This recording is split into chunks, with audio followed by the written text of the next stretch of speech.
Now for our topic, answering barangay election questions. The reason why I need to discuss this because I have a lot of questions in my YouTube channel and I think it needs to be answered. May it not doesn't make sense, because election is over, but come next election period, you will be equipped with information to work in your favor because you might be able to encounter all similar questions regarding this. I would like also to mention this is a disclaimer. This is not the official statement, no, that I will cover as in my capacity as a government employee, but as a mother, as a concerned citizen. Okay, so this is not my official statement, but it is my statement as Mami Lou, a mother and a senior citizen. Question 1 from Parudun Norte. Paano yung kandidato nagpapasama na nagbibigay ng flyers po? So, how about those who are candidates and then they have a group of people following them while distributing the flyers? So, my quick answer to that is if the distribution of flyers is given before the prescribed campaign period, it is automatically considered as premature campaigning. Then question number 2 from Anan De Castro. Ma'am, pwede ba po mag-poll watcher ang asawa ng barangay captain? The question in English means, Ma'am, is it possible for the spouse of the barangay captain to be a poll watcher? Answer. The definition of poll watchers are those who are assigned and or designated in behalf of the candidates of the party. So if the wife was assigned to do so, then it's okay for her to become one of the poll watchers. Okay? Having a family member is not a problem, but having multiple poll watchers in one precinct, now that's the problem. Because according to Commission on Election Chairperson George Erwin Garcia, multiple poll watchers in precinct can be considered as vote buying. So it's not a problem if the wife or spouse is a poll watcher, but if there are more poll watchers, then according to COMELEC, it will be considered as a form of vote buying. Okay? So just a side note, this video will be uploaded after the live in our official Facebook page. Ask Mami Lou is also available on TikTok and Instagram. You can also scan my QR code to get the latest updates on the social media. We have also question number 3 from Wilfredo Mabini. Good day po, ma'am. Pamimigay ng AX. Ngayon, di po ba vote buying ito? Even nga nagpapamigay ay mga coordinator ng kasalukuyang congressman. Kindly educate us on this matter. So, in English, good day, ma'am, is giving of AX or assistance to individuals in crisis situation this time. That's why, is it not a form of vote buying? Even those responsible in the distribution of AX are coordinators of the present congressman. Kindly educate us on this. Okay, answer. Let us first understand some of the terms. AX means assistance to individuals in crisis situation. This is one of the services of the SWD. They serve as financial assistance to our indigents, and the barangay are the ones who will give them certificate of indigency. Actually, I've also asked the Social Welfare and Development Office in a particular local government unit because we have received some complaints. And they said truly, the DSWD has a program for assistance of individuals in crisis situation or AX. But certain allocations are given to congressmen and also to senators. So they have allocations, and then those who identified this is through the barangay. So the source of funds could be from the congressman or from the and they are only the distribution channel, the DSWD or the municipal or city social welfare office and the distribution channels, and the identification of these persons are through the barangay. So That's the situation. So let me explain further. According to Batas Pambansa 881, Section 261, vote buying defined as any person who gives, offers, or promises money or anything of value, gives or promises to any office or employment, franchise or grant, public or private, or makes or offers to make an expenditure directly or indirectly, or cause an expenditure to be made to any person, association, corporation, entity, or community, and the purpose of which is to induce anyone or the public in general to vote for or against any candidate.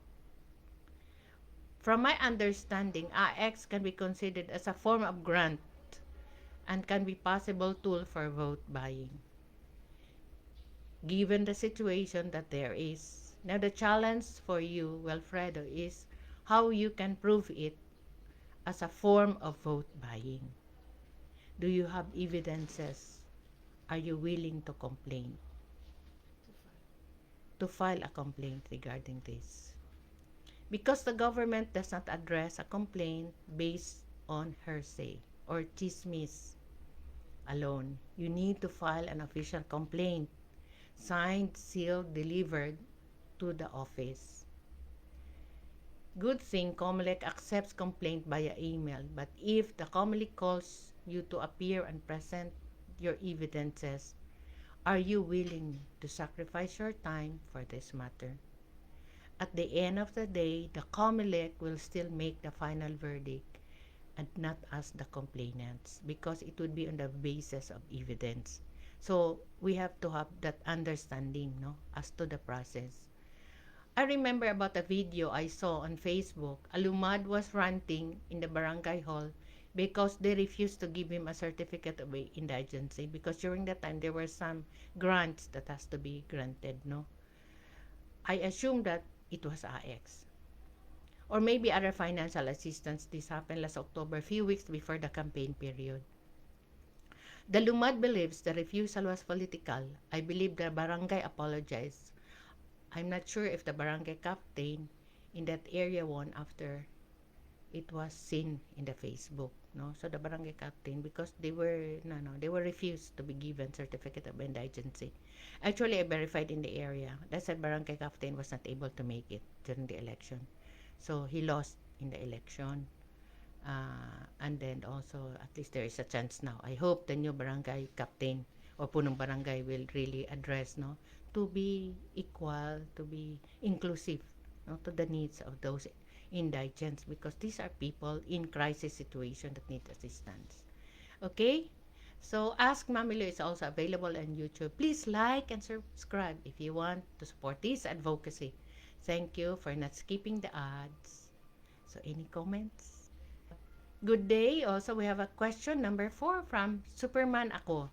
Good day. Yung kandidato na po ng isang tao, pero panay ang paramdam niya sa social media, tulad ng pag My Day at pag-post ng Facebook, halimbawa nito, pagpapalit palagi ng profile picture, ito po ba ay maituturing na premature campaigning? Okay, so good morning or good day. There is this one candidate that always seems to update his social media and My Day Facebook by changing his, how do you call that, profile picture. That was before the campaign period. Okay, so can we consider this acts as premature campaigning? Can we? The answer is anyone can post in his social media. No one can stop us from posting anything or any given time. But if he is campaigning in his social media platform prior to the prescribed campaign period, then that can be considered as premature campaigning. But again, let me remind you, evidence, evidence, evidence, so that the COMELEC can take action on this. When charged, these politicians can be disqualified. So we really have to learn about how to make the proper documentation and to support whatever complaint we have through evidence. Quick update from Philstar, dated November 4. This is after the election. According to COMELEC Chairman George Garcia, 92 winning barangay and sanggunian election candidates were not proclaimed. 92 and can't assume post because of pending disqualification complaints. The COMELEC previously ordered the suspension of the proclamation of all candidates with pending disqualification cases on the grounds of premature and illegal campaigning. So this is the updates, no? So as you can see, the government is doing something about this. And the evidence and the documents that will support will be very helpful for them in order to have the proper dispensation of whatever violations that has been committed. So, as much as I appreciate you reaching out your complaints through my channel, I would very much be happier if you can also direct your complaints to the government agencies involved. You don't have to be afraid if it is something of truth, of concern, because government agencies also need the assistance of the citizens to make our governance transparent and accountable, huh? So, but keep the questions coming. I'll try, no? I will try the best of my abilities, and from the perspective of a mother and a concerned citizen in this country, I would like to address them. We can also engage the others. Now, sometimes they're just keeping it themselves, but they have also similar questions, no, or some doubts regarding the situations. So just keep your questions coming, and I will really appreciate it very much. Okay? Now, that ends Ask Mamelo episode 16, answering barangay election questions. Now it's time to move on. Let go the past hurts caused by the election, and let us create avenues with newly elected officials. Let's give them a chance to be accountable in their actions and remind them of their promises and commitments during the campaign period. So, this is your Mamelu. Daghang salamat.